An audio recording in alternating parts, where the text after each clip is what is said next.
சரணம் தென் கோமுத்தி முத்தி பஞ்சாக்கர சத்குருவே. கண்ணும் உயிரை பொருந்தும் முறையை நோயினால் அழும் குழந்தையுடன் ஒப்பிட்டு இன்றைய நம் திரிபதார்த்த சிந்தனையில் சிந்திக்க இருக்கின்றோம். நோயில் அழும் குழந்தைக்கு எதில் விருப்பம்? நோய் தீர விருப்பம்.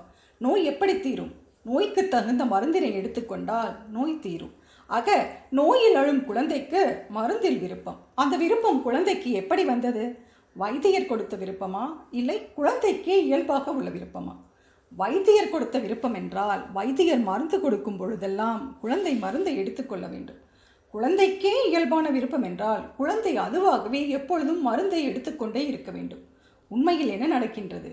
நோய் எப்பொழுது வருகின்றதோ அப்பொழுதுதான் குழந்தைக்கு மருந்து தேவைப்படுகின்றது. ஆக நோய்தான் குழந்தைக்கு மருந்தில் விருப்பத்தை கொடுத்தது.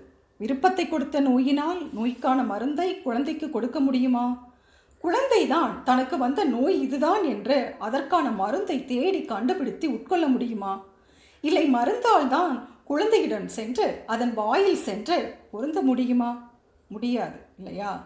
குழந்தையின் நோயை அறிந்த வைத்தியர் நோயின் தன்மையை பரிசோதித்து தக்க மருந்தை குழந்தைக்கு ஒரு பாத்திரத்தில் விட்டு கொடுக்க நோயினால் அழுத குழந்தை நோய் நீங்கி சிரிக்கும் இல்லையா? நோயினால் பாதிக்கப்பட்ட குழந்தை, நோய், மருந்து, வைத்தியர், பாத்திரம்.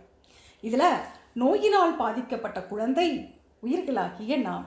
நோய் என்பது ஆணவமலம், மருந்து கண்மத்தை குறிக்கின்றது, வைத்தியர் சிவபெருமானை குறிக்கின்றது, பாத்திரம் நமக்கு இறைவன் கொடுத்த உடம்பை குறிக்கின்றது.